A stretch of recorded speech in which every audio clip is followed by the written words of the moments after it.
ఢిల్లీలో అసలు ఏం జరుగుతోంది? మోడీ ప్రభుత్వం ఏం చేయబోతోంది? హస్తినలో తాజా పరిణామాలపై తాజా సమాచారం అందించడానికి మా ప్రతినిధి ప్రసాద్ సిద్ధంగా ఉన్నారు. ప్రసాద్, చెప్పండి, ఢిల్లీలో పరిణామాలు ఏ విధంగా ఉన్నాయి? యుద్ధానికి రెడీగా ఉన్నట్లేనా?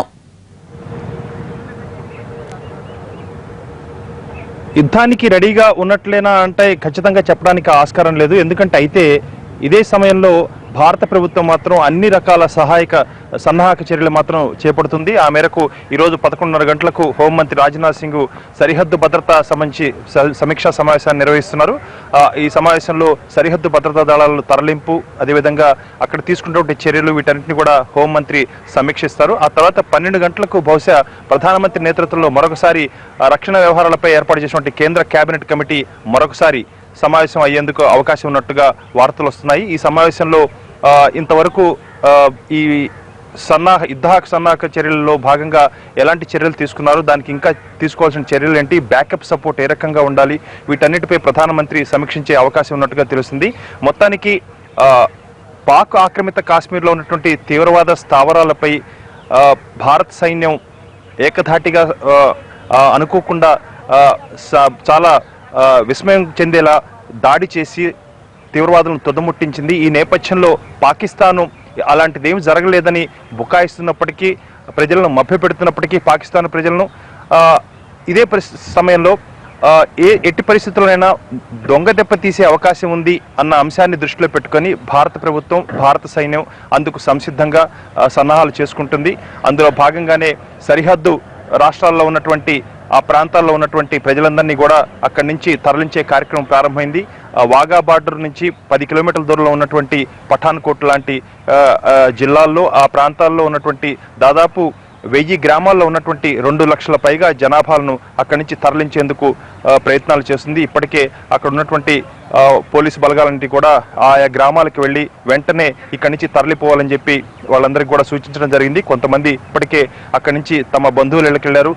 పాఠశాలలు, కళాశాలలు, అదేవిధంగా గురుద్వారాలు, దేవాలయాలు, వీళ్ళందరికీ తరలిపోయినటువంటి ఈ ప్రజలందరికీ కూడా అక్కడ శిబిరాలను ఏర్పాటు చేసి అక్కడ ప్రభుత్వం ఆహారం లాంటి ఇతర సదుపాయాలను ఏర్పాటు చేసే కార్యక్రమాన్ని ముమ్మరం చేసింది.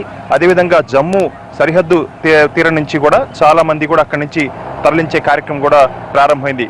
మొత్తానికి సరిహద్దు ప్రాంతం నుంచి, నియంత్రణ రేఖ నుంచి, వాస్తవాధన రేఖ నుంచి దాదాపు 10 కిలోమీటర్ల దూరంలో ఉన్నటువంటి అన్ని గ్రామాల్లో ఉన్నటువంటి ప్రజలందరినీ కూడా అక్కడి నుంచి తరలించే కార్యక్రమాలు ముమ్మరమైనాడు. కాబట్టి యుద్ధానికి మాత్రం సన్నాహక చర్యలు తీసుకుంటుంది. ఎలాంటి పరిస్థితుల్లో పాకిస్తాన్ కనుక దాడి చేసినట్లయితే అందుకు ప్రతిగా మరింత తీవ్ర స్థాయిలో దాడి చేసేందుకు సంసిద్ధంగా ఉండాలని ఇప్పటికే ఆర్మీ, అదేవిధంగా వైమానిక నౌకాదళ అధిపతులందరికీ కూడా ప్రధానమంత్రి సూచనప్రాయంగా తెలియజేశారు. ఆ మేరకు వారికి పూర్తి స్వేచ్ఛను కూడా ఇవ్వడం జరిగింది. ఆ మూడు త్రివిధ దళాలు కూడా సమన్వయంతో అన్ని రకాల చర్యలు తీసుకుంటున్నారు. ఈ యుద్ధాన్ని వచ్చేనట్లయితే గనక దానికి తిప్పికొట్టే విధంగా సమర్థవంతంగా ఎలాంటి ప్రజలకు, భారతదేశ ప్రజలకు ఎలాంటి మరణాలు కానీ లేకపోతే ఎలాంటి నష్టం కానీ జరగకుండానే పాకిస్తాన్పై తీవ్ర స్థాయిలో దాడి చేయాలన్నది ప్రభుత్వ వ్యూహంగా ఉంది. మొత్తానికి ప్రభుత్వం చేస్తున్నటువంటి ప్రయత్నాలు సఫలం చెందాయని అనుకోవాలి. తీవ్ర స్థాయిలో పాకిస్తాన్పై దాడి చేసిన ఈ అంశాన్ని అటు పాశ్చాత్య దేశాలే కాకుండా పొరుగు దేశాలు, అదేవిధంగా భారతదేశంలో కూడా రాజకీయ వ్యవస్థ కూడా పూర్తి స్థాయిలో భారత ప్రభుత్వానికి అండగా ఉంది, మద్దతును తెలియజేసింది. సైన్యం చేసినటువంటి ఈ చర్యను సమర్థించింది, ప్రశంసించింది.